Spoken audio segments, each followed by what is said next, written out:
Mesdames, Messieurs, bonjour, bonsoir, bienvenue dans cette vidéo. On va toujours rester dans le chapitre des fractions. Mais aujourd'hui, on va se baser sur la multiplication d'un nombre entier par une fraction et la multiplication de deux fractions. Si on a un nombre entier A,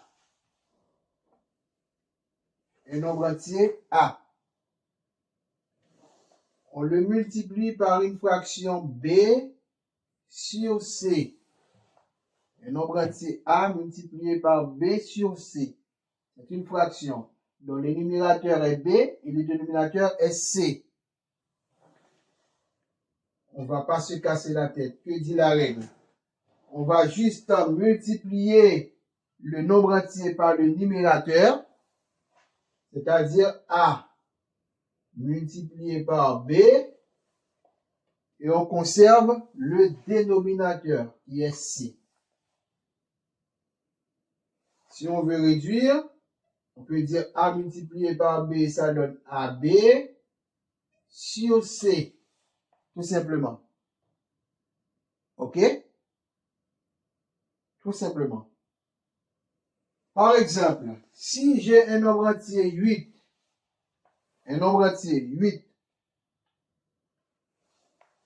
je le multiplie par une fraction 5 sixièmes.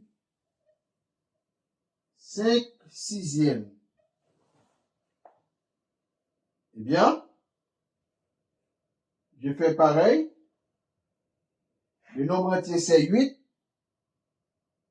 Je le multiplie par le numérateur qui est 5. C'est 8 multiplié par 5. Et le dénominateur c'est 6. Et je conserve le dénominateur. OK?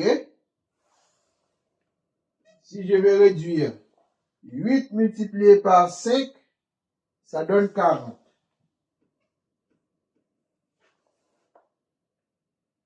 OK? Le dénominateur, c'est 6. Que remarquez-vous ici? 46e, c'est une fraction réductible. Sans doute, on peut trouver un diviseur commun entre 40 et 6. Si je vais décomposer 40, je peux dire 20 multiplié par 2. Il y a d'autres manières qu'on peut le décomposer. Mais pour trouver un diviseur entre 6 et 40, on va faire ça tout simplement. Si je veux décomposer 6, on va faire 3 multiplié par 2. Eh bien, le diviseur commun entre 40 et 6, c'est 2. Par exemple, si j'ai dit, j'ai 46e, c'est pareil, 46e. 20 multiplié par 2, ça donne 40. 3 multiplié par 2, ça donne 6. J'ai toujours ça. Je pourrais dire, j'ai 2 au numérateur, 2 au dénominateur. Eh bien, il me reste 20 tiers. Mais je préfère faire ça comme ça. Je dis 40 divisé par 2 sur 6 divisé par 2. Le même nombre qui divise le numérateur, c'est lui qui doit diviser le dénominateur. C'est le diviseur commun. 40 divisé par 2, ça donne 20. 6 divisé par 2, ça donne 3. Bien, je suis arrivé à une fraction irréductible. C'est-à-dire, autre que 1, parce que 1 peut diviser n'importe quel nombre. Si je prends 20 divisé par 1, ça va toujours donner 20. OK? Le résultat ne va pas changer. Autre que 1, on ne peut plus trouver un autre diviseur pour réduire cette fraction.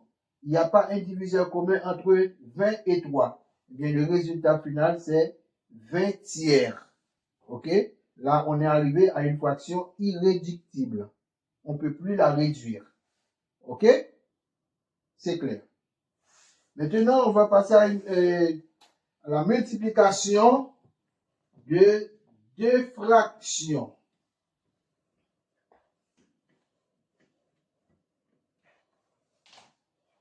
Si j'ai une fraction A sur B, je la multiplie par C sur D. Ça donne quoi? On ne va pas se casser la tête. On va multiplier les numérateurs entre eux et les dénominateurs entre eux. OK?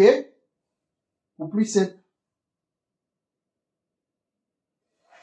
C'est-à-dire A multiplié par C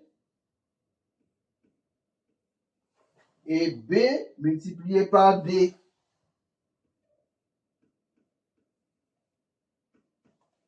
Ça donne quoi? AC sur BD. Très simple. OK? C'est très, très simple. Si on a une fraction 5 tiers, je la multiplie par une autre fraction 6 septièmes. OK? 6 septièmes. On va suivre la règle. 5 et 6, ce sont les deux numérateurs. On va les multiplier entre eux. C'est 5 multiplié par 6. 3 et 7, les deux dénominateurs. On va les multiplier entre eux. OK? Ça donne quoi? 5 multiplié par 6, ça donne 30.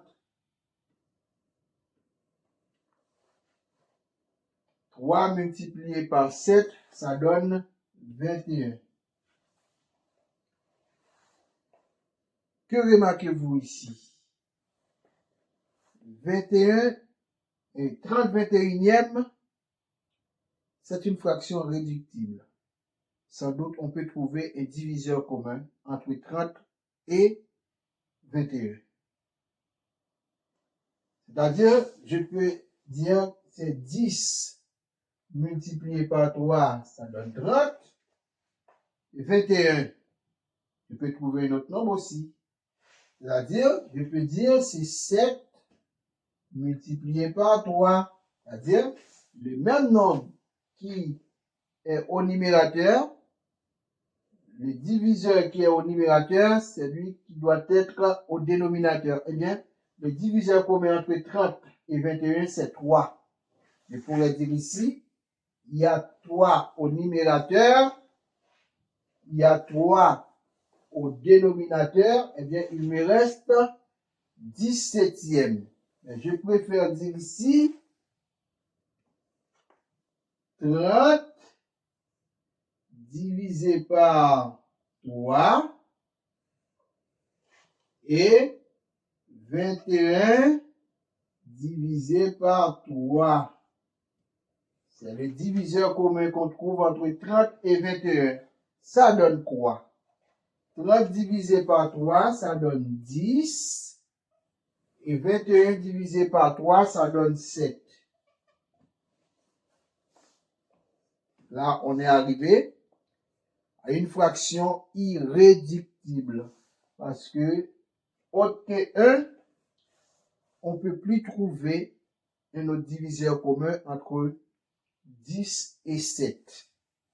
OK? J'espère que vous avez bien compris. Je vous demande toujours de vous abonner, de liker la vidéo, et surtout de la partager afin que les autres puissent la voir aussi. Ne la gardez pas seule. Il faut la partager pour que les autres puissent la voir. Merci, à bientôt pour une nouvelle vidéo. Merci beaucoup.